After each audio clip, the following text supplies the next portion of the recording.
Hey there, welcome back to the Empowered Edge, the podcast where we unlock your best self through optimal health, a resilient mindset, and lasting habits. I'm your host, Jenna Hostetler, and today we're taking a behind the scenes look at inflammation, why it happens, why it's not always a bad thing, and what you might feel still unwell, even when you're doing everything right. My guest today is Dr. Dani Hommer, who's been through her own struggles with inflammation and now helps others heal from the inside out. Dani brings a refreshing, science-backed perspective to this often misunderstood topic, and she's here to break down the real reason behind chronic inflammation and why it's not as simple as cutting out gluten or avoiding sugar. So if you've been wondering why you still feel off despite following all the health advice, or if you're frustrated by lingering symptoms that you cannot explain, this episode is going to give you the clarity you've been searching for. Let's get into it. Dani has quite the background of dealing with her own gut problems, inflammatory conditions, and physical injuries. So I'm really excited to learn more about how she helps her patients overcome similar situations. Dani, it's so good to have you here.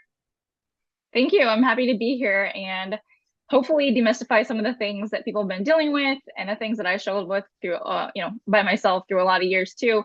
Thankfully, I had a foundation of science, but still a lot of things weren't discussed going through my formal education. Yeah, and inflammation is super interesting to me, so I'm excited. Okay, so let's start with the basics. What is inflammation and why do we care if we have too much of it? So, first of all, inflammation is not a bad thing. It's actually a good thing in the short term. And the problem with inflammation is when it becomes chronic. And that's really what we're seeing across the board in society, especially in America. Is just this overwhelming chronic inflammation that continues to kind of like eat away at a lot of processes in our body and creates a lot of these chronic lifestyle related conditions. So inflammation itself is actually a chemical response by the immune system to help detoxify, repair, and protect tissues after damage or really any form of stress has kind of like stressed the tissue too much. The body throws this out, kind of like to protect it, wall it off. And the best example I can think of this is when people roll their ankle. They understand like they can see the inflammation, the redness, and like they can't step on it. And they're like, okay, that's inflammation. And that's one of those things where in the acute, it's really good because that actually helps heal the rolled ankle from the injury. But the problem is that we can't see a lot of this chronic underlying organ-based inflammation because you can't see it. And so we don't really know how to pinpoint it or understand if it's actually beneficial. So the most common stressors that I see on our body are going to be nutrition and lifestyle. It's like sleep, hydration, movement, emotional, and that can be anything from like childhood trauma and adverse childhood experiences, which a lot of people have, and they kind of carry with them to adulthood. They don't even realize how much that's perpetuating some of this. It can be relationship stress. It can be financial stress, work stress. So there's a lot of things in that, like emotional stress, that I think that especially in the current world where we're just bombarded with like phones dinging and schedules and all this stuff, we don't even realize how much that's actually affecting us. And then the third one is going to be like these hidden infections or internal imbalances. And basically, the first two kind of sets up that like insidious, covert, not really understanding what's going on. And that third layer is kind of what keeps us stuck. As far as like people are like, okay, I'm eating better, I'm getting more sleep, I'm doing all the right things, and I still like I feel better, but I don't feel 100%. And that's when you have to keep digging and diving deeper. And so that's one of the things that I realized my own self is that, okay, I had to fix these things in my lifestyle. And then when I did that, I was still frustrated because I was like eating Whole30, managing my stress by doing meditation, working out, drinking enough water, doing all these things. And I'm like, man, I just feel like I have to be perfect with my diet to still feel good. And that's really what continued to like make me dive deeper into this is that I just didn't have that flexibility. And I think a lot of people feel stuck in that, where they kind of like feel stuck between like, I'm doing the right things and I still don't feel good. I'm trying way harder than, my friend Sally, and Sally can go out and party and eat whatever she wants and not exercise, and she doesn't feel like I do, but I'm over here being perfect and I still feel like crap. Like, why is that? And that's one of those things where it's a deeper level of healing and a deeper level of understanding. But I think that people have a lot more control than they think they do, as far as controlling a lot of this lifestyle predicated inflammation. So that's Wow, the biggest yeah, thing. so super interesting. Some things I kind of want to pick your brain about. So, Yeah. okay, so inflammation is there to protect us. It's there, to fix things when they go wrong. So does that mean if someone is suffering with chronic inflammation, is it because they are continuously giving their body things that it needs to fight with, as far as like all constant input of stress, of bad food, like there's always things that it needs to work on because it never gets a break to just kind of chill? Yeah, I'm glad you asked this because I like this. I just thought of this when I was preparing a little bit today, is that our body's always trying to find that homeostasis. And so I think of it kind of like an air conditioner or a furnace, wherever, whatever climate you're in. Let's say like if you are in Florida and you're trying to keep it cool in there, and so you have the AC cranked. Well, if you leave the door open, your AC is going to go and go and go and go and go, and it's eventually going to blow out. Same thing if you live like, in Canada and it's the middle of winter and you're like, I got my heat on, but I'm going to leave the door open. And I'm going to just like keep cranking my heater. It's the same thing that goes on in our body. Basically, when you keep the body like in that constant state of trying to find that homeostasis, which is, what our thermostats do, is that they try to regulate wherever you want the temperature to be. And that's the problem, is that our bodies are trying to do that, but they aren't equipped with the tools, or we keep throwing insults at them and they're not able to kind of catch up or get back to that homeostasis. And that's another reason why a lot of us can get away with things in our teens, 20s, maybe even 30s. And then when we start to get in our 30s, 40s, and even, sadly, I'm finding a lot of, I work with women specifically in their 20s are getting, to these problems that I hadn't seen until, the last couple of years. It's getting younger and younger, unfortunately. And that just shows how much we're being bombarded with from all these stressors. Super duper interesting. So, and this, you kind of already touched on the second question. So, widespread inflammation, once you fix it, once you get things back down to how they should be, I mean, are you good, or is it like always a constant battle to keep it where it should be? Yeah, so I mean, it's definitely gonna be a constant battle just because of the world we're living in. And that's the problem, a lot of people think like, does organic matter? Does like my air quality matter? And it all matters. And it's kind of like another like great analogy that I like. I'm a very visual person, so I like to give people those kind of like visuals in their head. Is like a bucket. So we have a bucket that gets filled up with this inflammation essentially, and then it will start to seep over. And then that's when you you have these symptoms that are overt, that your body's like, hey, pay attention. And that's the problem, is that this bucket usually is just going to fill up over time, slowly, slowly, slowly, slowly, slowly. And then it kind of tips over.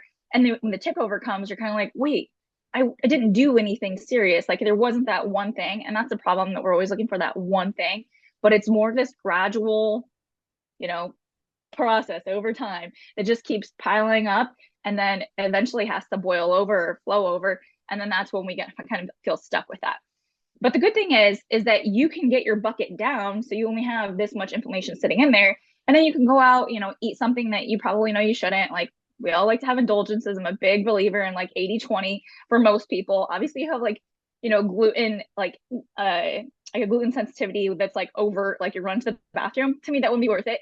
But some people can get by, having some of these things that we know that are inflammatory. And if you have enough space in your bucket, you won't feel so bad. So the cool thing is that once you get to a certain point of healing and a good place, you can have some more of that flexibility.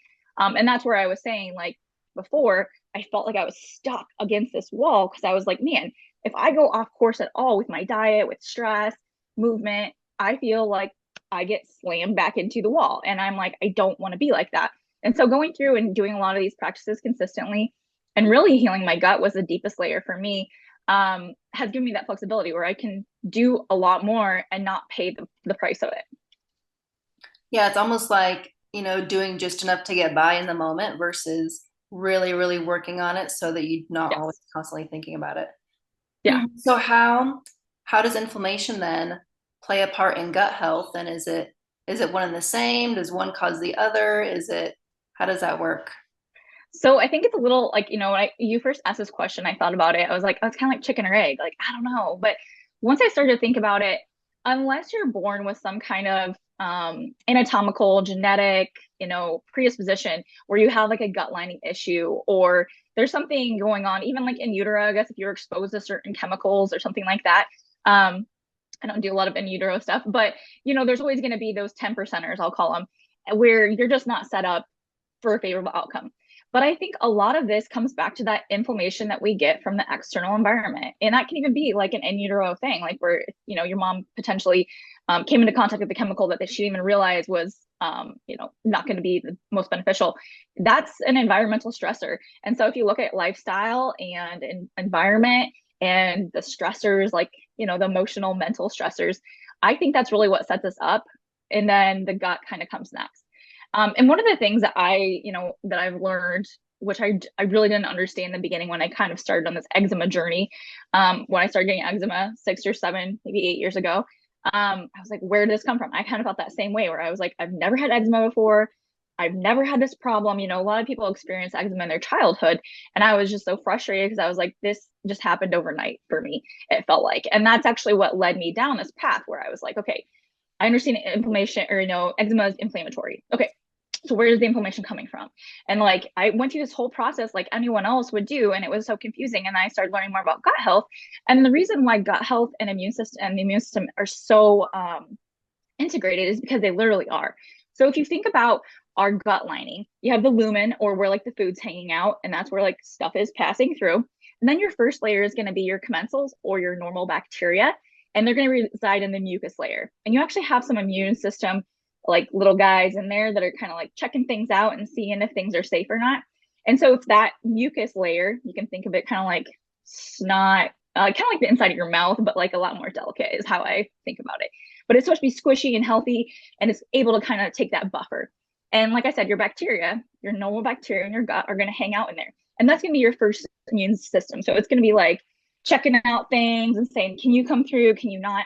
And if that gets depleted from lifestyle, prescription medications, processed foods, stress, lack of sleep, all that stuff contributes to it. Then you're going to be down to your epithelial layer, which is where your tight junctions exist. So people have probably heard of leaky gut. And that's basically like you have these little like brick like looking things, and they're supposed to be tight. And what happens over time is that they'll start to open up, and then they let more stuff through. So if you don't have you have like an imbalance in your gut bacteria, that mucus layer is not doing healthy. Then if you have these open junctions, stuff gets through. And on that bottom layer is your gullet, or your immune system that's based in your gut. And it's going to start coming into contact with everything. So that's why we have these layers in our gut, and why it's so important to keep that healthy, because you basically expose your immune system in the gullet, and that makes up 78% of our entire immune system in our body. So then you can start to see, okay, so if my gut's not healthy, my immune system is just going to come into contact with more stuff, and it's going to understandably be reactive, because it's supposed to be like our defender. And if everything else, the walls are crumbling in front of it, it's going to kind of freak out and be like, oh my God, I don't want gluten. I don't want eggs. I don't want dairy. I can't do this, and you're going to start reacting to everything, versus having this nice little, I don't know, army in front of the immune system that kind of selectively decides what can come in contact with that. Does that help? That's this really, really good visual. So, Good. yeah. So, I guess also another way to think of that is stuff is getting through your gut that should not be. It's not getting broken down all the way. It's not, getting broken down into those individual nutrients into everything as it should be. So it passes through, and your immune system, your body's like, what the heck is this big solid piece of whatever? I'm gonna react to it because it should not be right here. So it's not that you can't eat an apple, it's that that apple should not have gotten through and created a reaction. And So that's why foods and smoothies are. No, go ahead. I was gonna say, so how do you tighten things back up? How do you get those layers back up to how they should be? Well, I think the first layer is going to be lifestyle. Like that's a problem, or that I was running into, is that I was helping a lot of people, giving them the right supplements, but like they didn't want to do the work. And so I started screening people a lot better, where I was just like, listen, if we don't get the foundational stuff down, and we're not able to kind of like tighten things up and give you the lifestyle, give you the foundation to fix things, you're going to be in this constant loop where we can feed you supplements, but it's going to be kind of like the same model as our healthcare system, where I'm just giving you something instead of actually teaching you the tools to like heal yourself, because you can't do one without the other. So a lot of this healing comes in like controlling lifestyle. And then also there's some specific different supplements and concoctions you can put in to help with like the mucus layer, help replenish the bacteria, help the leaky junctions become tight again. And there's even some stuff that you can do to kind of like calm the nervous system a little bit, or not the nervous system, the immune system a little bit, to kind of make it not so reactive. But that's a problem in why like food sensitivities testing is like so big right now. But when you think about like why the immune system is reacting, then you can see that okay, it's like not a problem with like our immune system or like the food, like you're saying. It's because like one of the things you've even kind of touched on, which is outside this talk, so I try to keep it as tight as possible. But like if you're not breaking down your food, and that starts in your mouth, and that starts in your stomach. And so there's a lot of, I've realized working through this for so many years, I thought it was all about the microbiome when I started. And then I was like, okay, but we keep fixing the microbiome and it's not, staying fixed. And then so you start looking upstream, and we'll be here for hours if I go there. But yeah, that's the problem, is that we want to say that the food's a problem or the immune system's a problem, and it's not really the problem. Those are just kind of like innocent bystanders that are doing their jobs because other things aren't doing their jobs. Yeah, really super interesting when you think about it that way. They're not the problem. It's whatever they're reacting to that they should not have to react to. So Yeah. you mentioned a little bit about supplements. I know one thing I've seen you post about is, ibuprofen, NSAIDs, those anti-inflammatories that we always pop like candy because it gets rid of your headache, and it's not that bad for you. And I feel Yeah. like most people, I think, probably recognize that a ton of Tylenol all the time is not the greatest for you. But I think the other ones, seem pretty innocent. But what can happen? I mean, is it bad to constantly be taking ibuprofen, Aleve, Advil to kind of get through things? I mean, is there any long-term effects of those anti-inflammatory drugs? Yeah, that's a really good question. So ironically enough, I actually have a background in musculoskeletal health. I'm a chiropractor by training, by school, but I actually work a lot in the soft tissue. So another whole other tangent that got me there with my own problems. But then I started diving into this stuff as my own, my mess became my message essentially. My own mess and my own problems came up, and no one was helping me. So we have a lot of experience with this, because as a musculoskeletal doctor, people come in and they've been taking ibuprofen like for years. And the funny thing is that their doctors kind of okay this, like their primary care, their GP. Um, Although on the box, and it's very well documented in the literature, that you're not supposed to be taking ibuprofen for more than 10 days. So, that's an abuse of a pharmaceutical, and it's one of those things that's over the counter. And so I think people think that, oh, if it's over the counter, that it's not as bad. Sure, it might not be as bad as, an opioid overdose or something like that. You can certainly still overdose with NSAIDs or anti-inflammatories, but there's still a dangerous, and there's still a cost associated with taking these. And one of them is gut health. Like it actually can cause ibuprofen or NSAIDs in general are well known to cause ulcers in the stomach. So if you already have gut issues and then you're taking something that can perpetuate gut issues, big deal, like not good. Another thing is that it's really hard for our liver. Anything that we bring into our body has to detoxify through the liver. And so if you're constantly taking those, that's a lot of tax on your liver. And then finally, also in your kidneys, it's another detoxification organ that is going to excrete things on the other end. And it can take a lot of toll on your kidneys. So I wholeheartedly suggest that people avoid anti-inflammatories and NSAIDs at all costs. Another thing we see is people do like cortisone injections for joint pain. The problem with all these things is it doesn't actually fix the root cause. What you're doing, and again, is if you're fixing a symptom or you're stopping a symptom. It's a band-aid approach. It's not actually getting to what is going on. And we see a lot of my own clients too that we, work in a soft tissue in the office. We get really good range of motion, and we're like, hey, you should be feeling really good. And they're like, I don't. And it's like, okay, well, that's coming from physiology. So it's really hard. It's multi-layered approach to understand where that inflammation is coming from, because sometimes it can just be where stuff is rubbing too close together and causing that like friction inflammation, which is going to be more the joint stuff. And then when that's fixed, then you have to start looking at, okay, like what's going on in the body that's perpetuating this.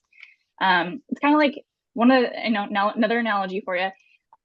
It's like if your smoke alarm is going off and you pop the battery out and you're like, okay, like great, I don't hear that anymore, but eventually your house is going to burn down. Same thing with any kind of over the counter NSAID, or even steroids. Steroids have a lot of problems with them down the road too. Yeah, silencing the symptom does not in any way fix the problem. That's really Yeah, good. and unfortunately, that's kind of the same thing with food sensitivities. People are like, "Oh, I'll just take this food away for a little bit," and then they feel good, and then they're like, "Okay, like I'll bring it back," and they feel bad again. And I was in that same loop, that same cycle. And that's where it's like it's just another version of it. Obviously, it's much healthier, but that's why people feel stuck. And also, I want to mention some natural anti-inflammatories. Curcumins had a big rise, or turmeric, however you want to pronounce it. Um, Again, it's going to be kind of a band-aid effect where you don't want to be taking curcumin and turmeric every day. Your body actually will adapt to it and, say like, okay, you keep feeding this to me, but that's not fixing the problem. Boswellia is another one that's really popular. Otherwise, like ice, water, hydration, and eating less inflammatory foods and avoiding toxins is probably going to be your best bet. Like you can't, another really good quote I've heard, I can't remember off the top of my head what the Instagram account is, that you can't out medicate or out supplement a lifestyle based condition. It's one of those things where you kind of like lifestyle your way into it. It's really simple to believe that you can just medicate your way or supplement your way out of that problem. Wouldn't it be nice if we could just supplement our way out of our problems? There was so much to unpack there. I don't know about you, but even with everything I know about inflammation, I walked away from that conversation with Dr. Homer having learned so much more. There was one thing that she said that I want to emphasize. She said, we're always looking for the one thing, but it's more of this gradual process over time that just keeps piling up and then eventually has to boil over. Now that's huge, and that is why consistency matters so much and why people can feel so frustrated when they think the problem is the apple they just ate or the slice of bread they had at lunch, and they add it to that long list of foods that they can no longer eat. But the truth is, it wasn't the apple. The apple was just the last straw. It was the accumulation of stressors, poor sleep, processed oils, environmental toxins that pushed your body to its tripping point, and your body said, no more, I'm done. And then you get symptoms. And this is why consistency with the right habits matters more than perfection. Because it's not about cutting out every bad food. It's about supporting your body so that it can handle those occasional stressors without breaking down. Next week, we're going to continue this conversation with Dr. Homer as we dig into the myths around anti-inflammatory foods. We will cover the sneaky marketing tactics that food companies use to make you think something's healthy when it's really making things worse, and how you can shop smarter without falling for the hype. Trust me, you do not want to miss it. And if you want to get serious about reducing the inflammation in your body, grab one nugget that you learned today and make a change that you will commit to for this next week. Go ahead and start building that muscle of consistency. Take action, stay empowered, and I will see you next time.